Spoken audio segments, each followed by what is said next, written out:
The AFL-CIO comes out for J.B. Pritzker, and Governor Rauner hits the road for a property tax freeze. We'll talk about it next on Capitol View.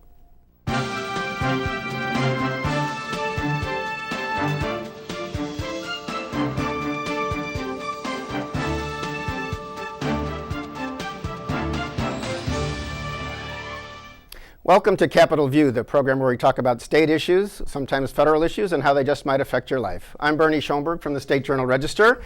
The legislature was out of town this week. Some federal stuff was happening, if you've heard, but we're going to talk about it today with knowledgeable folks, as usual. Kent Redfield is back, Professor Emeritus of Political Science, University of Illinois, Springfield. Kent, welcome. Good to be here. And a first-timer on our show, but no stranger to cameras, Mark Maxwell, who is recently came to the capital city. He's Capitol Bureau Chief for WCIA TV. Mark, glad to have you on the show. Maiden voyage, thanks for inviting me. You're welcome. On we go. So the big political news this week was that the AFL-CIO, 9 months before the primary in March, came out for J.B. Pritzker on the Democratic side. There are other Democratic candidates for governor. All of the delegates to the executive board meeting were for such an early decision, but Mike Kerrigan, the head of the AFL-CIO, who lives in Decatur, former mayor there for a while, said, we've got to beat Bruce Rauner and get on message, but the other Democratic candidates said no. And Afl-Cio, for example, the large government worker union that has 38,000 state employees, said we would rather wait and go through our regular process. Mark, what do you think this means? Well, first of all, it means a lot in terms of organization, because AFL-CIO, the largest labor organization in the state, 900,000 members, and I believe if you count the family members in those households, 1.7 million voters in Illinois, that can certainly have a lot of sway. There's a reason why candidates Daniel Biss and Chris Kennedy really wanted the endorsement, and when first reports and rumors came out that it might be tilting toward Pritzker, they protested loudly, and they wanted to have a shot at that endorsement. They didn't quite get it. So there is a lot of support coming behind J.B. Pritzker from the establishment right now, from the union leaders, and that's sort of setting up nicely for critics of Pritzker who say he's the appointed one, the chosen one, if you buy into this Mike Madigan controls Springfield narrative, which could end up being a liability for him on the campaign trail for anyone who is skeptical of government, and that's a large group of people these days. Yeah. Kent, does this, there's also Amewa Pawar, and we have Scott Drury is a new candidate for governor, by the way. He's a Democratic state representative from Highwood up north of Chicago, who says he's the only person in years who is in the House who voted against Mike Madigan for Speaker, so he's trying to play that that way. Do these other folks, are they aced out now, or what do you think is going to happen? Well, and of course, Chris Kennedy, as Mark said, was strongly saying, while he has sought union backing, he's saying, this is a backroom deal kind of a thing, or a closed door deal. Well, because Pritzker is a billionaire, then he obviously has the money to put together an organization and run a campaign. And we saw that, 3 years ago with Governor Rauner coming in and basically just building something from the ground up with all that money, and frankly, the other candidates need the AFL-CIO more than Pritzker does. I mean, it's a coup for him to take that away from them so that they don't have the organizational support, they don't have the boots on the ground that you can go out and work campaigns. Part of it appears to be the math. Clearly, if Pritzker is able to self-fund, then the unions had to match $50 million worth of Rauner money last year, the unions and the trial lawyers in the 2016 election. If Pritzker is self-funding, then they don't have to choose between, are we going to give money to the governor, or are we going to give money to Democratic candidates for the legislature? So there certainly is a mathematics kind of or a money angle to this.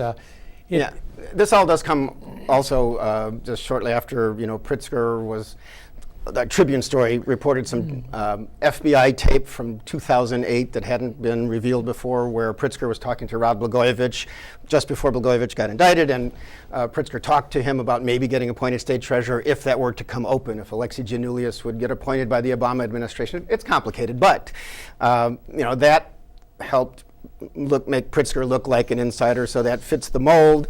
The Republican Party, after this endorsement, even before the endorsement, when it was said to be expected, said, this shows Mike Madigan is muscling the party to get behind Pritzker because of Pritzker's money or ability to go along with the Chicago agenda. Steve Brown, who is the spokesman for Mike Madigan, said the speaker, who is also chairman of the Democratic Party of Illinois, has not chosen a candidate yet. And you can believe that or not. Well, it's also interesting to look at just exactly what this AFL-CIO endorsement means. Right now, it's 19 votes from union leaders in his favor. Candidate Pritzker is going to need a lot more votes than that to win this primary because, as I believe you touched on earlier, Democrats are optimistic and they're eager for the chance to unseat Governor Rauner in 2018. In fact, many of them, if you talk to them, whether they're lawmakers or just general voters, feel it's almost a lock as long as they run a safe candidate. So the question you have now is how safe a candidate is J.B. Pritzker with stories like this dragging on him, the FBI tapes where he was seeking political office from an appointment, and not exactly, pardon the expression, but the sexiest office ever either, right? The treasurer's office. Well, he would argue that's because he's a finance guy. And a public servant, of course. Yeah. But what was the particular fascination with that job opening, and why did he pursue that early on after, I believe it was after his failed congressional run years before. Yeah, he ran against Jan Schakowsky years ago in a Democratic primary up in the north suburbs. So that was his one other try for office, as I recall. Well, those things will certainly continue to be talked about and come out. I do want to talk a little more about Scott Drury. Scott Drury is a kind of middle-of-the-road conservative Democrat. He's relatively new in the legislature. He's not popular among Democrats because he disses Speaker Madigan. Republicans, I don't think, are going to go for a Democrat. The Tribune, which has been very pro-Rauner on its editorial page, gave him kind of a glowing editorial. Oh, look, Democrats are going to have to choose someone who is standing up to Madigan. Scott Drury going to be a serious candidate, Kent, from your where you are at? Because I don't know if he has the popularity with either side because he has set himself up as the outsider, but not a well-known person yet. Yeah, he doesn't have the presence, the organization, the resources. Now, you never say never. I mean, if everybody else self-destructs, you can always be the last person standing. But it's given the money and frankly the effort so far on Pritzker in terms of putting together his campaign, running the ads, and given Kennedy has a certain amount of star power, Biss has a much stronger standing within the progressive wing of the Democratic Party, and about 60% of the Democratic vote comes out of Cook County in a Democratic primary. And so, that just makes it, if you're a downstater, if you don't have, a real flashy name recognition or a big fat wallet, it's always very difficult for somebody who doesn't have, an additional thing beyond just that they're a really great person. And of course, Scott Drury is north of Chicago, but then there's Bob Diber, who's still in the race, I guess, and he is the regional school superintendent down in Madison County. So hasn't proven to be a factor at this point. But what you're pointing to with candidate Diber is that he's been absent on the campaign trail. Some of Chris Kennedy's critics have actually made a similar allegation that really he hasn't been as visible, as present as Daniel Biss or as J.B. Pritzker, who's really been all over the place, putting out daily press releases, numerous. Pritzker is clearly, he is the They're one. running a machine. I think while the Democratic Party has come under criticism under Speaker Madigan's leadership as chairman of the party for not matching Bruce Rauner in the kind of online presence of the bashing your opponents every day, Pritzker now puts out something new every day about what Governor Rauner is doing to hurt the state in his views. In that sense, so it's and I think the party people might like that because they see that there's going to be dollar for dollar battle going on. Pritzker is actually richer than Rauner, and we'll see how much not easy to do. We'll see how much he puts in the pot for this round, but it, like you said, it sends a clear signal to lawmakers, to party insiders, that Pritzker has their back, and he's ready to step up and be the Bruce Rauner of the Democratic Party in funding it and really giving it that next leg to compete for votes, where it's very interesting that he's starting with the union heads and the insiders, where Chris Kennedy is talking instead to downstate voters, giving them sort of an off-ramp, saying, if you voted for Trump in 2016, it's okay. This economy was built to crush you. Yeah. American carnage, anyone? He's talking about some pretty strong language, but saying you can come home to the Democratic Party with Kennedy. Yeah, And which so- is also interesting because when Kennedy did a little tour right after his announcement, he came to Springfield. He talked about Springfield public schools. He mentioned a couple of them because clearly somebody had mentioned the names, but he said like 90% of their kids from Lanphier and Southeast aren't going to be able to go on to any post-secondary education without remedial education. And those were based on old figures, and those were too low, and those were basically not well received by people in Springfield, where they've got some students from those schools going to like Stanford. I mean, you've got some very good students and some very good programs in those schools, while they are troubled and city. And he tends to generalize a lot in that way. I heard him talking on a radio program on WGN recently, and he was saying the same kind of thing about how you can say that in a way, but you have to balance between saying we have a problem and insulting the people who are learning in those schools. Yeah, and he is, I mean, he's had his toe in the water a number of times, and so there are still questions about kind of the fire in the belly side of it, and then just what kind of feel does he have for retail politics beyond just the Kennedy name. Yeah, well, he also recently came out with a big speech in Chicago, and it was about property taxes and how the system is rigged in Cook County and poor area. And then now it just so happens there's a Tribune series that's coming out about unfairness of the property tax system in Cook County. Well, this also seems to fit what Governor Rauner has been saying, and he went on a trip this week, and he was in a few cities in the center part of the state, and also in Rockford up north, going to homes or businesses saying, your property taxes are too high, we need a property tax freeze. I must say that, early in the Rauner administration, he was going for right-to-work zones, which he called empowerment zones.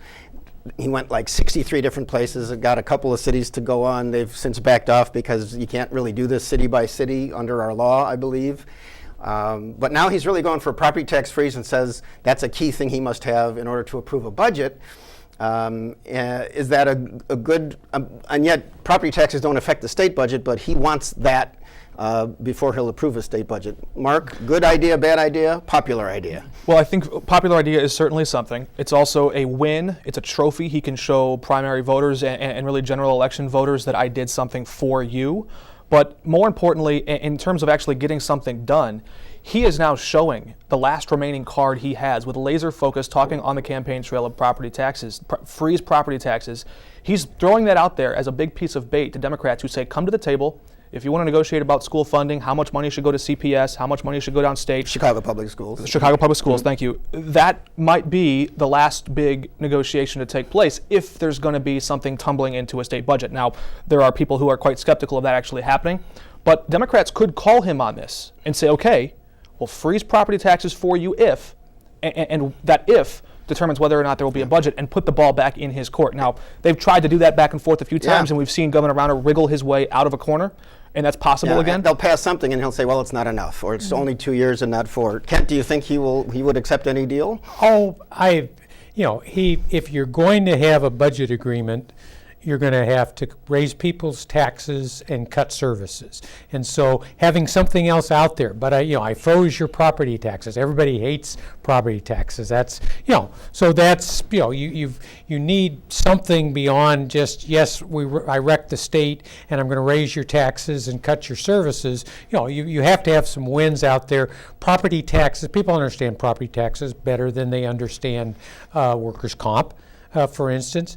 On the other hand, if you've looked at your property tax bill, you're probably about 60% of it goes to schools. Right. If you were talking about revenue reform and real school reform in terms of funding and shifting away from the property tax to the income tax, we ought to be talking about a property tax cut if we were really serious about solving the problems of Illinois. Yeah, but then you're talking about a very large income tax increase, or with the need for a constitutional amendment, a progressive income tax where rich people would pay more, like you do in the federal system and in all but I think 8 states. Yeah. So, so we're not going to we're not going to think about comprehensively. So at the best we're going to get is a not so grand bargain that gets us through the next election, and then all of these problems that we've made worse over the last 3 years are going to be sitting on the desk of whoever the new or the old governor is in 2019. I should point out that our friend Rich Miller and Capital Facts put out something. The governor has sent out another fundraising letter. This matches one he did a few weeks back. On the cover, there's a picture of him and his wife, and it says, Speaker Madigan and the Springfield Democrats refuse to fix our state. Illinois taxpayers deserve a balanced budget without, underlined, capitalized, any tax increase. Please join me now as I shake up Springfield. And he also says in that letter, many times I've been the only leader in Springfield standing between Illinois and more job-killing, taxpayer-crushing policies, which I'm sure his friends on the Republican side who have stood with him for two years are not happy to hear. I'm sure the Democrats who have passed some of his grand bargain ideas are not happy to hear. And he has also said since he was running that we're going to need a mix of cuts and new revenues in order to get our state going with reforms. He always wants reforms that the Democrats have not wanted. A lot of it is union stuff. But again, keep saying the taxpayers deserve a balanced budget without a tax increase. When you ask him about that, I believe he was asked about it a few weeks ago when the first one of these came out, and he said, well, they do deserve it, but if the Democrats force me, I'll go for it. But if you look at his campaign materials from 2014, he said all along, we have an antiquated tax base, we need to tax some services, we're going to need something. Mark? Campaigning and governing can be two very different things, and if you try to take serious policy out of campaign mailers that show up on a postcard, you're often going to come up short, I believe. But there is also something to say about how frequently the governor may tie his hands in search of political capital when he's constantly vilifying the very people who he will need votes from in the Democratic supermajority in the Senate and the majority in the House. This is still a Democratic legislature, and at some point, to get any of these agenda items passed, he's going to need to make friends or compromise with some of the very people that he's targeting. Now, at the same time, we're seeing how many of these different agenda items, you have to look at everything through the lens of the 2018 election, because both sides are looking at that and saying, this governor's seat is going to be of prime importance. We're going to have to get in line for that election, and I think that's what's really shaping a lot of the messaging right now. That it appears to be. Kent, you're a good numbers guy. I certainly know campaign finance better than anybody, but the Commission on Government Forecasting and Accountability, which is the forecasting arm for the legislature, did just come out with another report saying that by the end of June, this is coming up shortly, it appears that the current year, and that's when our fiscal year ends in the state of Illinois, June 30th, that the deficit will be a little over $6 billion. Yes. It was much less than that when the governor took over, and he was really upset that the Democrats in his first year proposed a budget that was $4 billion out of balance. They thought they could then reach an agreement in overtime with him to fill that gap. That never happened, other than some occasional payments. That report was asked for by David McSweeney. He's a Republican state representative from Barrington area. He is an advocate of no new taxes, which is different from most members of the legislature and what they say, but he is among those who says that. But still, there is the $6 billion deficit. There is more than $14 billion in unpaid bills right now if you look at the comptroller's website. Right. So how do we get out of this? It seems like there'll need to be a tax increase, or are we just going to limp along and let universities go either unfunded or underfunded and social service agencies through the election of 2018? Well, we certainly can continue to run up debt the way that we've been running up debt. Now, we may have no credit rating left. We may not be able to borrow money.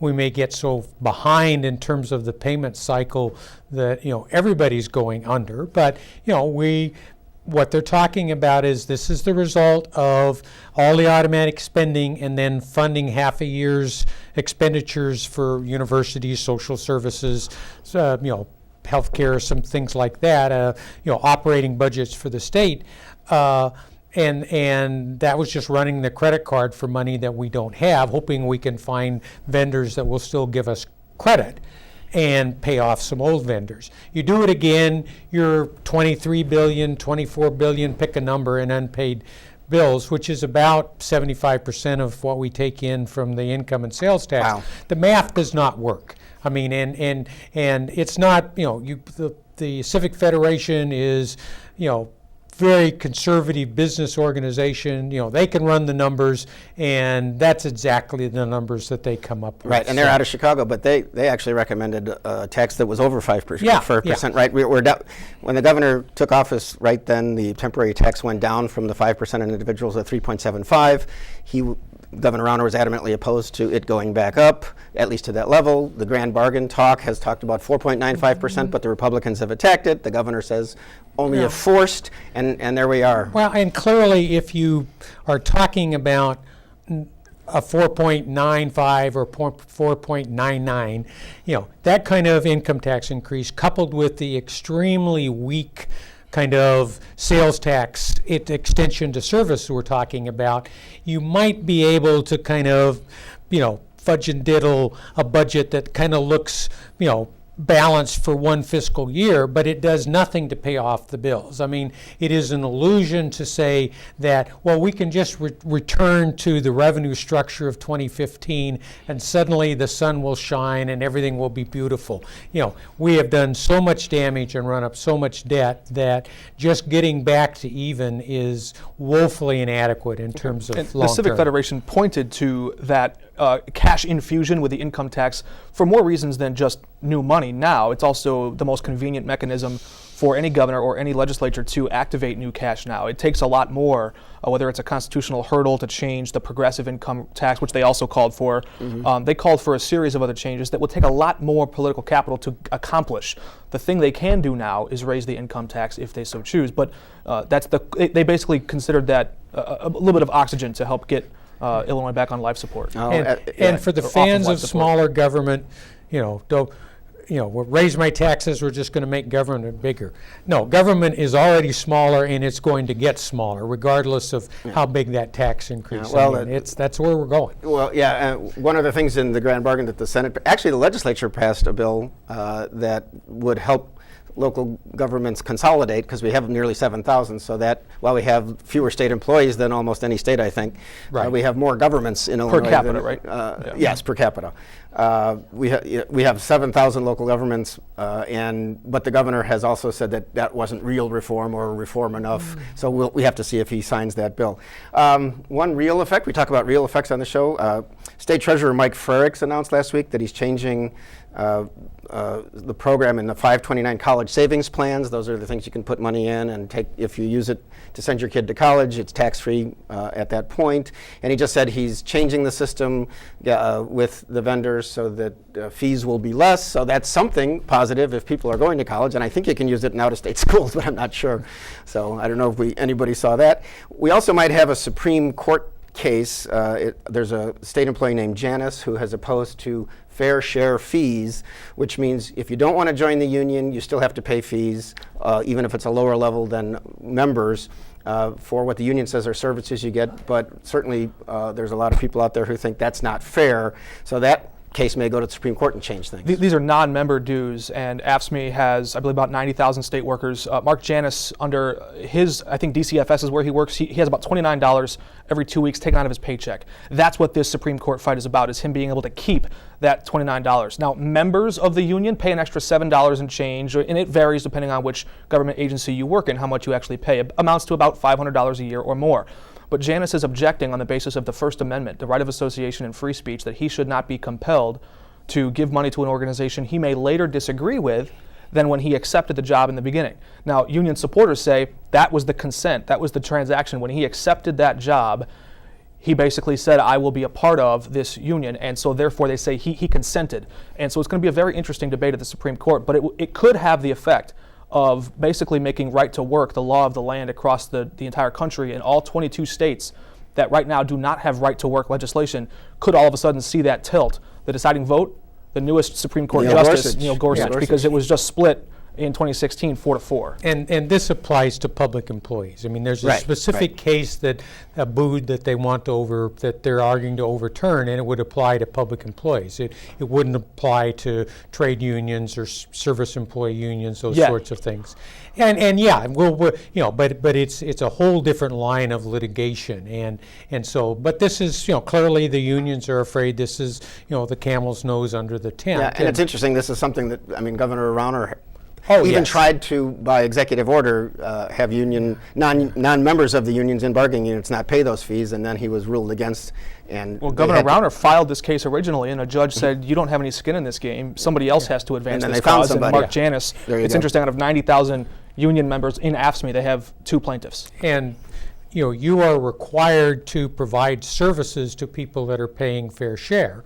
Now, if you eliminate fair share, you're still required to provide services as a union to those people. Right. And so, I assume it's unlikely the Republican Congress and a Republican president would overturn that law. And so, I don't think so. We're In going to fact- have a Yeah. bad situation from that direction. In fact, a congressman from South Carolina has already tried to file, I believe he's put a hold on it, but he's working on drafting legislation that would make right to work the law of the land, not just for public sector, but for private sector unions as well. So there is an effort in the works. It's in the infant stages. Well, if the Trump administration can never kind of get its policy side going, that you're right. This is, we have a Republican Congress now, House and I Senate, think and you just Republican gave president. unions their first reason to be optimistic so far.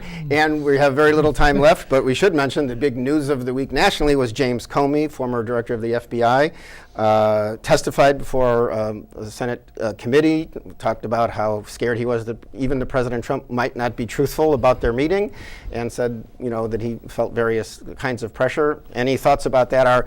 Our Democratic senators from Illinois both said, this shows we continue the independent investigation, but the Republicans said, hey, this shows that Trump wasn't under investigation because Comey told him so.